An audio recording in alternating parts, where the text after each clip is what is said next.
রাজ্য সরকারের বিভিন্ন প্রকল্প রয়েছে আপনারা জানেন, কিন্তু তার মধ্যে বিশ্ব দরবারে সমাদৃত হয় যে প্রকল্প সবার প্রথম, তা হলো কন্যাশ্রী। কিন্তু সেই কন্যাশ্রী প্রকল্পের টাকা আত্মসাৎ, তাও আবার স্কুলেরই সহকারী প্রধান শিক্ষকের বিরুদ্ধে অভিযোগ। এমনই অভিযোগ উঠেছে মানিকচকের এনায়েতপুর উচ্চ বিদ্যালয়ে জালিয়াতির অভিযোগ মালদায়। কন্যাশ্রীর টাকা আত্মসাতের অভিযোগ। স্কুলের 42 জন ছাত্রীর ক্ষেত্রেই জালিয়াতির অভিযোগ। ছাত্রীদের ভুয়ো ব্যাংক অ্যাকাউন্ট খুলে কন্যাশ্রীর টাকা আত্মসাতের অভিযোগ। প্রতারিত ছাত্রীদের নিয়ে মানিকচক থানায় অভিযোগ প্রধান শিক্ষকের। শুনবো আগে অভিযোগটা ঠিক কি।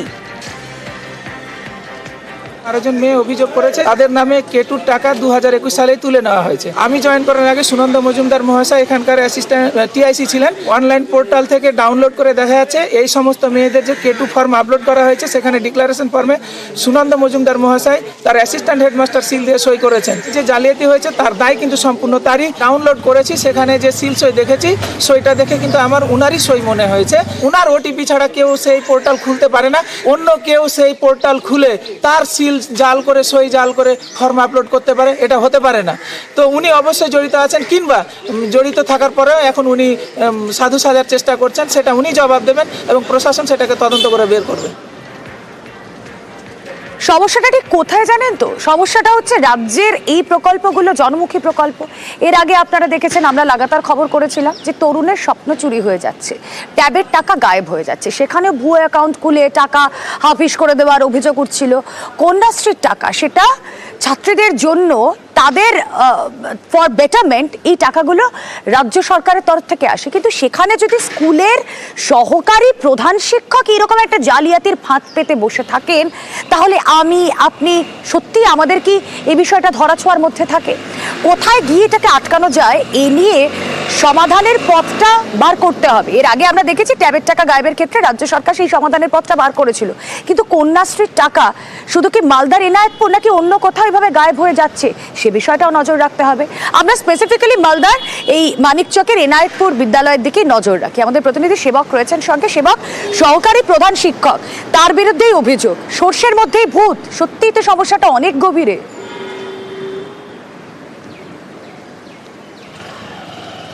একদমই, দেখো, ট্যাবের টাকা উধাও হওয়ার ক্ষেত্রে আমরা যেটা দেখেছিলাম, স্কুল কর্তৃপক্ষ বিভিন্ন আপলোড করেছিল, কিন্তু তারপরে বিভিন্ন সিএসপি ব্যাংকের সেগুলো জায়গা থেকে হয়েছে, কোনো ক্যাফে থেকে আপলোড করা হয়েছিল সেই সব তথ্য, সেখান থেকে পাসওয়ার্ড হ্যাক হয়েছে, এই ধরনের বিষয় সামনে এসেছিল। কিন্তু চাঞ্চল্যকর হলো কন্যাশ্রী যে প্রকল্প, এই কন্যাশ্রীর সমস্ত কাজটাই হয় স্কুল থেকে। ফলে স্কুল কিন্তু দায় এড়াতে পারে না, কারণ কন্যাশ্রী 2 যেই টাকা 42 জনের উধাও বলে অভিযোগ, সেখানে কিন্তু প্রত্যেকে 25,000 টাকা করে পায়।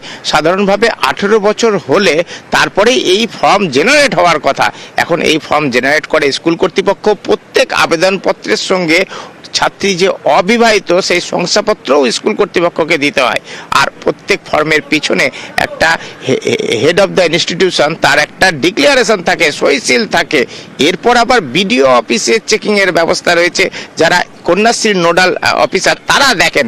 ফলে বিডিও অফিস, ব্লক প্রশাসন এবং স্কুল কর্তৃপক্ষ এখানে দায় এড়াতে পারে না, বরঞ্চ তাদের দায় সুস্পষ্ট।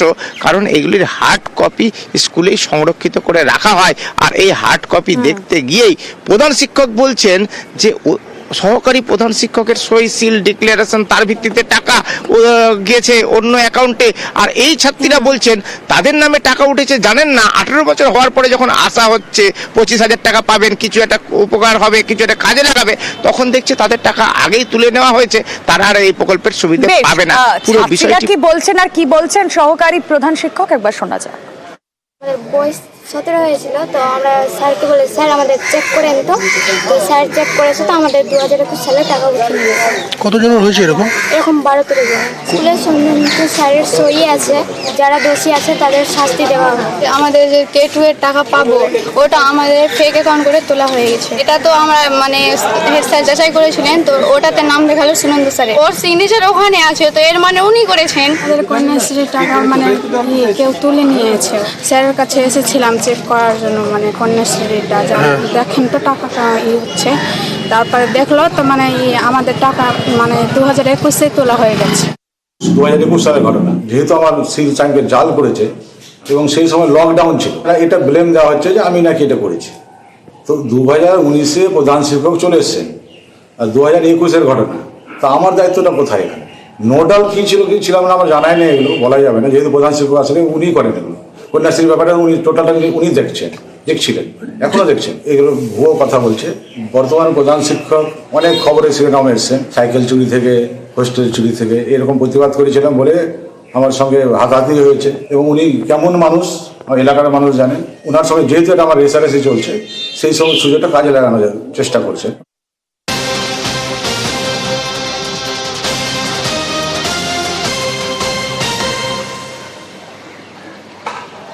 আর এখানে দেখুন, গাছ কেটে টাকা আত্মসাতের অভিযোগ, তাও যে সে গাছ নয়, সরকারি গাছ কেটে টাকা আত্মসাতের অভিযোগ। হিঙ্গলগঞ্জের ঘটনা, হিঙ্গলগঞ্জে কোটি কোটি টাকা আত্মসাতের অভিযোগ। আপনাদের জানিয়ে রাখি, কয়েক লক্ষ টাকার তেঁতুল, ইউক্যালিপটাস গাছ কাটার অভিযোগ উঠছে। সরকারি গাছ কাটার অভিযোগ কার বিরুদ্ধে? 2 নম্বর পঞ্চায়েতের মেম্বারের স্বামীর বিরুদ্ধে। ঠিক কি অভিযোগ শুনুন একবার।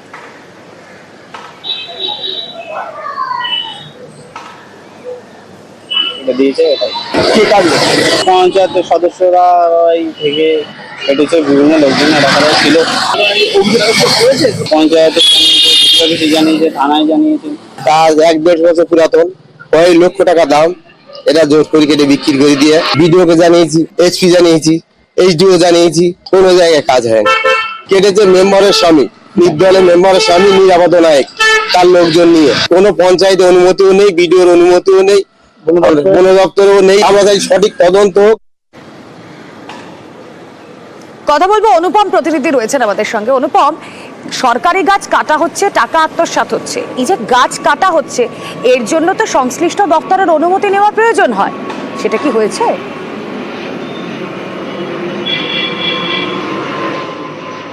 না দেখো রুমেলা, এখানেই তো সব থেকে বড় প্রশ্ন। তার কারণ হচ্ছে এই এলাকার মানুষ যেটা অভিযোগ করেছে সেটা একদম পরিষ্কারভাবে যেখানে লেখা রয়েছে যে এই যে হিঙ্গলগঞ্জ পঞ্চায়েতের যে কেওড়াখালী এলাকা, এখানকার যে 2জন পঞ্চায়েতের মেম্বার রয়েছে, তাদের যে স্বামী, সেই স্বামীরা একসঙ্গে মিলিতভাবে এবং তাদের অনুগামীদেরকে নিয়ে এখানে যে পিডব্লিউডি যে রাস্তা, সেই রাস্তার ধারে বড় বড় তেঁতুল গাছ এবং ইউক্যালিপটাস গাছ, বেশ কয়েকটা গাছ যার মূল্য কয়েক লক্ষাধিক টাকা, সেই সব গাছ অবৈধভাবে কেটে তারা বিক্রি করে তার টাকা আত্মসাৎ করেছে বলে কিন্তু অভিযোগ, এবং লিখিত অভিযোগও কিন্তু তারা এমনভাবেই করেছে।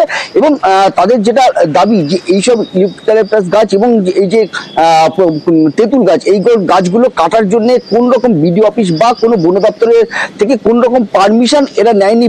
কোন বিনা পারমিশনই এই গাছগুলো একদম গা জোয়ারি ভাবে কেটে তারা বিক্রি করে তারা টাকা আত্মসাৎ করেছে। যদিও আমরা এই বিষয়ে, এই যে এখানকার যে পঞ্চায়েতের যে মেম্বার যার বিরুদ্ধে অভিযোগ, যাদের বিরুদ্ধে অভিযোগ, তাদের মধ্যে একজনের সঙ্গে আমরা যোগাযোগ করেছিলাম। তিনি যেটা আমাদেরকে ফোনে জানিয়েছে যে এই গাছগুলো ভেঙে গিয়েছিল, গাছগুলো পড়ে গিয়েছিল, যে কারণে বিডিও এবং পুলিশকে মৌখিকভাবে জানিয়ে এই গাছগুলো কাটা হয়েছে। এবং বিডিও কিন্তু একই কথা বলেছে যে এই গাছগুলো অনেক দিনের পুরনো রাস্তার উপরে পড়ে গিয়েছিল, যে কারণে কাটা হয়েছে। কিন্তু একদম পরিষ্কারভাবে এলাকার মানুষের যেটা দাবি বা অভিযোগ যেটা করেছে, যে লিখিত অভিযোগ করেছে, যেখানে কিন্তু পরিষ্কারভাবে লেখা রয়েছে যে কোন রকম বন দপ্তর বা বিডিও অফিসের থেকে, এসডি অফিসের থেকে বা পিডব্লিউডি থেকে কিন্তু কোন রকম পারমিশন তারা নেয়নি বা কোন রকম অনুমতি ছাড়াই কিন্তু এই গাছগুলো কেটে কিন্তু তারা বিক্রি করে টাকা আত্মসাৎ করেছে, এমনটাই অভিযোগ। এবং এলাকার মানুষ কিন্তু আরো অভিযোগ যেটা করছে যে এই যে এতদিন হয়ে গেল,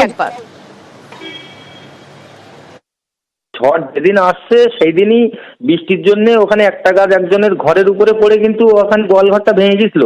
আর একটা একটু কাজ হয়েছিল একদম দোতলা বিল্ডিং এর দিকে, তখন ওই উপপ্রধান এখন সবাই আসলো সকালবেলা এসে, বিডিও বা থানায় ওখানটায়, তারপরে ওরা পঞ্চায়েত তরফ থেকে আলোচনা করে কিন্তু এটা করেছে। একটা অভিযোগ হয়েছে বিডিওর কাছে, ধরুন এসডিও, বন দপ্তর, সব দপ্তরে, ওসির কাছেও একটা অভিযোগ হয়েছে। বিরোধী কিছু আছে, ওরা এটা করেছে। যেটা সোজা দাঁড়িয়েছিল সেটা কিন্তু ইমিডিয়েট বন দপ্তরের থেকে পারমিশন পাওয়া যায়, সেটা কি নেওয়া ছিল?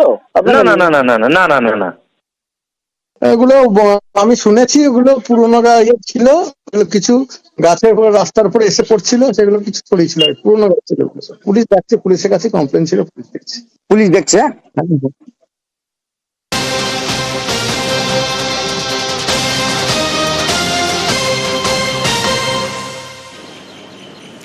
সন্তান প্রসব করলেই দিতে হবে 500 টাকা, এমনই চলছে বালুরঘাট হাসপাতালে। রীতিমতো তোলাবাজি। রোগীর পরিবারের কাছে সন্তান প্রসব করার পরেই চাওয়া হচ্ছে 500 টাকা। তোলাবাজির অভিযোগ কাদের বিরুদ্ধে? আয়াদের বিরুদ্ধে। সরব রোগীর পরিবার।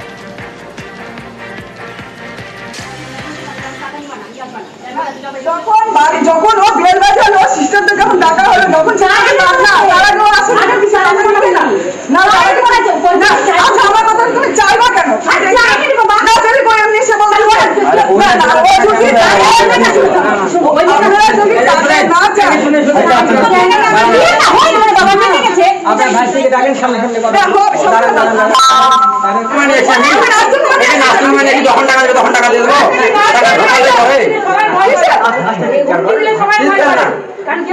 ভয় পাবেন না, কোনো ভয়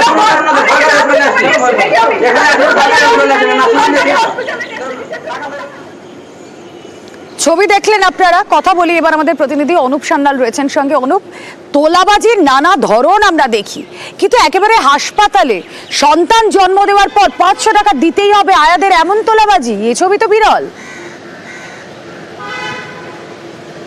একদমই রুবেলা, দেখো এই ঘটনাকে কেন্দ্র করেই কিন্তু সরব হয়েছে রোগীর পরিবারের লোকেরা। তাদের যেটা অভিযোগ যে প্রসূতি মায়েরা যখন হাসপাতালে ভর্তি হচ্ছে, জেলা হাসপাতালে, তাদের প্রসব হওয়ার পরেই কিন্তু সন্তান জন্মের পরেই কিন্তু তাদের কাছে এসে টাকা চাওয়া হচ্ছে এবং সেখানে 500 টাকা চাওয়া হচ্ছে যে 500 টাকা তাদেরকে দিতে হবে, না হলে সেই সন্তানকে দেখতে দিবে না বা সেই সন্তানের কাছে যেতে দিবে না, এরকম ধরনের অভিযোগ তারা করছে। কিন্তু কেন এই টাকা নেওয়া হবে? কারণ সরকারি হাসপাতালে কোনো টাকার কোনো বিষয় থাকে না। সেই ক্ষেত্রে এই যে আয়ারা তারা টাকা চাইছে, এই অভিযোগ কিন্তু জেলা স্বাস্থ্য দপ্তরে কিন্তু তারা করেছে। হাসপাতাল সুপারের কাছে তারা অভিযোগ জানিয়েছেন, কিন্তু হাসপাতাল সুপার বলেছেন হ্যাঁ অভিযোগ আমি পেয়েছি, যথাযথ ব্যবস্থা কিন্তু নেওয়া হবে। কিন্তু কেন এই ধরনের টাকা চাওয়া হচ্ছে? এই ঘটনা কিন্তু আজ থেকে নয়, বেশ কিছুদিন আগে থেকেই কিন্তু এই অভিযোগ উঠছিল। তবে সুপার যেটা জানিয়েছেন যে তিনি লিখিত অভিযোগ এর আগে পাননি, যার জন্য কোনো ব্যবস্থা নিতে পারেননি, তবে এবার কিন্তু তিনি ব্যবস্থা নেবেন বলে জানিয়েছেন। বেশ, সুপার আশ্বাস দিয়েছেন ব্যবস্থা নেওয়ার, কিন্তু যারা তোলাবাজি করছেন মানে হাসপাতালের আয়ারা, তাদেরই কিন্তু মুখে এই মুহূর্তে কলু। আমার স্ত্রী ছিল সঙ্গে, এবার আমার স্ত্রীর কাছে যে আমরা কয়েকজন আছি, এর জন্য 500 টাকা লাগবে। এবার স্ত্রী যখন বাইরে এসে আমাকে যে বলে যে এরকম 500 টাকা লাগবে ভেতরে, আমি কি জন্য টাকাটা লাগবে, তখন বলছে যে এরকম মাসিদেরকে দিতে হবে। কিন্তু কেন মাসিদেরকে দেবো? কারণ মাসিরা তো টাকা পাচ্ছে সরকারের। কি জন্য টাকাটা যাচ্ছিল সেটা কি আপনাদের বলেছে কিছু? ওই যে আপনার হচ্ছে নোংরা টোংরা পরিষ্কার করবে, ডিউটি ওদের। হ্যাঁ, ওটা ওদের ডিউটি। পরে আপনি সুপারের কাছে অভিযোগ করেছেন, কি চাইছেন আপনারা? আমরা চাচ্ছি যাতে এরকম আমাকে যেমন মানে আবদার করেছে, এরকম যাতে আর কারো কোনো মানে পেশেন্টের কাছে যাতে এরকম না। দেখুন, তেষ্টা পেলে জল পান করে সেই তেষ্টাটা মেটাতে হয়, কিন্তু সেই তেষ্টা মেটাতে গিয়ে একটা গোটা গ্রামের মানুষ খাচ্ছেন কুয়োর জল। হ্যাঁ, এমনই ছবি বাঁকুড়া সোনামুখীতে। আরো বিস্তারিত নিয়ে ফিরছে একটা ছোট্ট ব্রেকের পর, সঙ্গে থাকুন।